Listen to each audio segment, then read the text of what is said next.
اعوذ باللہ من الشیطان الرجیم بسم اللہ الرحمن الرحیم۔ السلام علیکم معزز سامعین، ہم نے ایک سلسلہ شروع کیا ہے قرآن و سنت کی تعلیم عام کرنا۔ ہم اپنے چینل فیض تعلیم کے ذریعے آپ تک پہنچائیں گے۔ آپ ہمارے چینل کو ضرور دیکھیں اور نہ صرف دیکھیں بلکہ اس کو دوسروں تک بھی پہنچائیں۔ اللہ عز و جل ہماری کاوشیں قبول فرمائے۔ اعوذ باللہ من الشیطان الرجیم بسم اللہ الرحمن الرحیم۔ پیارے اسلامی بھائی السلام علیکم۔ آج انشاءاللہ تبارک و تعالیٰ ہم چہرہ دھونے کی حکمتوں کے متعلق کچھ سماعت فرمائیں گے۔ اس سے پہلے پیارے آقا صلی اللہ علیہ وسلم پر درود شریف پڑھنے کی فضیلت۔ فرمان مصطفیٰ صلی اللہ علیہ وسلم ہے کہ جسے یہ پسند ہو کہ اللہ عز و جل کے بارگاہ میں پیش ہوتے وقت اللہ عز و جل اس سے راضی ہو، اسے چاہیے کہ وہ مجھ پر درود پڑھے۔ صلی اللہ علیہ محمد صلی اللہ۔ چہرہ دھونے کی حکمتیں۔ آج کل فضاؤں میں دھوئیں وغیرہ کی آلودگیاں بڑھتی جا رہی ہیں۔ مختلف کیمیاوی مادے، سیسہ وغیرہ میل کچیل کی شکل میں آنکھوں اور چہرے وغیرہ پر جمتا رہتا ہے۔ اگر چہرہ نہ دھویا جائے تو چہرے اور آنکھیں کئی امراض سے دوچار ہو جائیں۔ ایک یورپین ڈاکٹر نے ایک مقالہ لکھا جس کا نام تھا کہ آنکھ، پانی، صحت۔ اس میں اس نے اس بات پر زور دیا کہ اپنی آنکھوں کو دن میں کئی بار دھوتے رہو ورنہ تمہیں خطرناک بیماریوں سے دوچار ہونا پڑے گا۔ چہرہ دھونے سے منہ پر کیل نہیں نکلتے یا کم نکلتے ہیں۔ ماہرین حسن و صحت اس بات پر متفق ہیں کہ ہر طرح کے لوشن اور کریم وغیرہ چہرے پر داغ چھوڑتے ہیں۔ چہرے کو خوبصورت بنانے کے لیے چہرے کو کئی بار دھونا لازمی ہے۔ امریکن کونسل فار بیوٹی کی سرکردہ ممبر بیچر نے کیا خوب انکشاف کیا ہے۔ کہتی ہیں کہ مسلمانوں کو کسی قسم کے کیمیاوی لوشن کی حاجت نہیں، وضو سے ان کا چہرہ دھل کر کئی بیماریوں سے محفوظ ہو جاتا ہے۔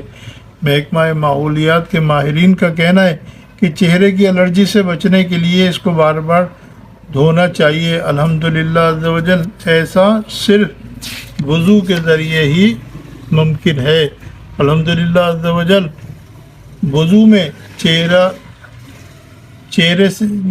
چہرہ دھونے سے چہرے کا مساج ہو جاتا ہے، خون کا دوران چہرے کی طرف رواں ہو جاتا ہے، میل کچیل بھی اتر جاتا ہے اور چہرے کا حسن دوبالا ہو جاتا ہے۔ اندھے پن سے تحفظ۔ میٹھے اسلامی بھائیوں، میں آنکھوں کے ایک ایسے مرض کی طرف توجہ دلاتا ہوں جس میں آنکھوں کی رطوبت اصلیہ یعنی اصلی تری کم یا ختم ہو جاتی ہے اور مریض آہستہ آہستہ اندھا ہو جاتا ہے۔ طبی اصولوں کے مطابق اگر بھووں کو وقتاً فوقتاً تر کیا جاتا رہے تو اس خوفناک مرض سے تحفظ حاصل ہو سکتا ہے۔ الحمدللہ عز و جل وضو کرنے والا منہ دھوتا ہے اور اس طرح اس کی بھویں تر ہوتی رہتی ہیں۔ جو خوش نصیب اپنے چہرے پر داڑھی مبارک سجاتے ہیں وہ سنیں کہ ڈاکٹر پروفیسر جارج ایل کہتا ہے کہ منہ دھونے سے داڑھی میں الجھے ہوئے جراثیم بہہ جاتے ہیں۔ جڑ تک پانی پہنچنے سے بالوں کی جڑیں مضبوط ہوتی ہیں۔ خلال کی سنت ادا کرنے کی برکت سے جوؤں کا خطرہ دور ہوتا ہے۔ مزید داڑھی میں پانی کی تری کے ٹھہراؤ سے گردن کے پٹھوں، تھائرائیڈ یعنی گلینڈ اور گلے کے امراض سے حفاظت ہوتی ہے۔ کوہنیاں دھونے کی حکمتیں۔ کوہنی پر 3 بڑی رگیں ہیں جن کا تعلق دل، جگر اور دماغ سے ہے اور جس کا یہ حصہ عموماً ڈھکا رہتا ہے۔ اگر اس کو پانی اور ہوا نہ لگے تو متعدد دماغی اور اعصابی امراض پیدا ہو سکتے ہیں۔ وضو میں کوہنیاں سمیت ہاتھ دھونے سے دل، جگر، دماغ کو تقویت پہنچتی ہے اور اس طرح انشاءاللہ عز و جل وہ ان کے امراض سے محفوظ رہیں گے۔ مزید یہ کہ کوہنیوں سمیت ہاتھ دھونے سے سینے کے اندر ذخیرہ شدہ روشنیوں سے براہ راست انسان کا تعلق قائم ہو جاتا ہے اور روشنی کا ہجوم ایک بھاؤ کی شکل اختیار کر لیتا ہے۔ اس عمل سے ہاتھوں کے عضلات یعنی کل پرزے مزید طاقتور ہو جاتے ہیں۔ مسا